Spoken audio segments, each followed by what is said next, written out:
We continue to reflect a number of those discussion documents that are taking place behind closed doors. I want to zoom in on the issue of gender equality and women's empowerment. And this is something that ANC President Cyril Ramaphosa had reflected while celebrating the Freedom Charter last night, saying that there needs to be equality on the field as well. And the discussion documents basically state that despite progress in women's representation, gender-based violence and economic inequality persist. It further goes on to say that the ANC must address gender-based violence and femicide as a societal issue and ensure gender equality is central to this agenda. I just want to unpack this issue with Professor Lesiba Teffo. Thank you so much, Prof, for joining us on SABC News.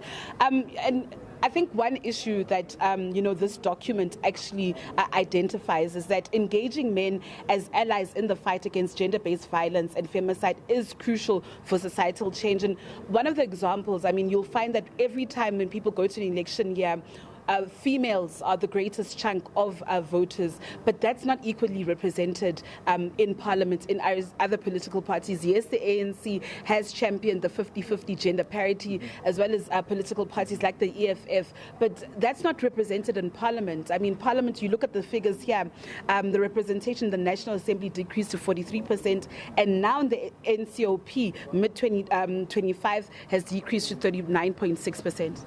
Well, look, for me, I would like to decouple the two. The first one, gender-based violence. That's an issue that we have to contend with. And the more we talk about it, the more likely to make an impact on that. And I would want to invite people to take a detour into the past. We used to have a problem with Muti killings in the Northern Transvaal of old. But that has since subsided or almost ceased, precisely because the community, everybody across the board, be academic, student, football clubs, institutions, we spoke the language of saying it can no longer continue. Let's join hands and do it. And we won to a great extent. So same here. I think with the mood, the determination, the vigor with which now we are taking this on, the likelihood is that we will win. We will win. But all institutions must play a role. There are those who would say, perhaps the police are doing what they can. Are the courts also doing what they should or what they can?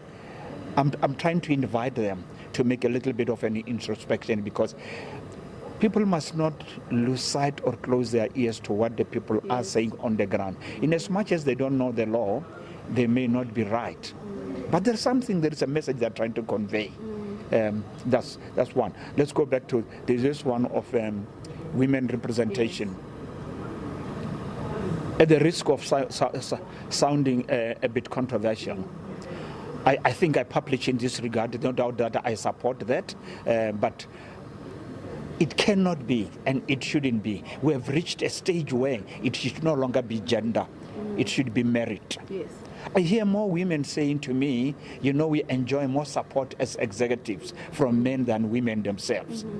And I think people want to shy away. They don't want to engage there. That's one. Number two, surely, it's high time that we look at people as people, regardless of the color of their skin and their political persuasions. If a man deserves a position, give it. If the woman deserves it. But I'm no longer in favor of giving a position to a woman simply because it's a woman. And Prof, I totally agree with you, but in instances where you find that a woman is capable of leading, you always find in some political parties that women are actually rallied to support men instead of their own counterparts. And this was actually, reflected in the Commission of Gender Equality, their report in the elections. This is a huge problem. Yes, I'm laughing precisely because you are reminding me of what happened in Kenya. In Kenya, it's prescribed. For this position, women is for women. And then in this area, in this ward, you are going to vote, you must vote for a woman. And the women end up voting for men. They tell them, no, this is for women, but we want this man. Yes.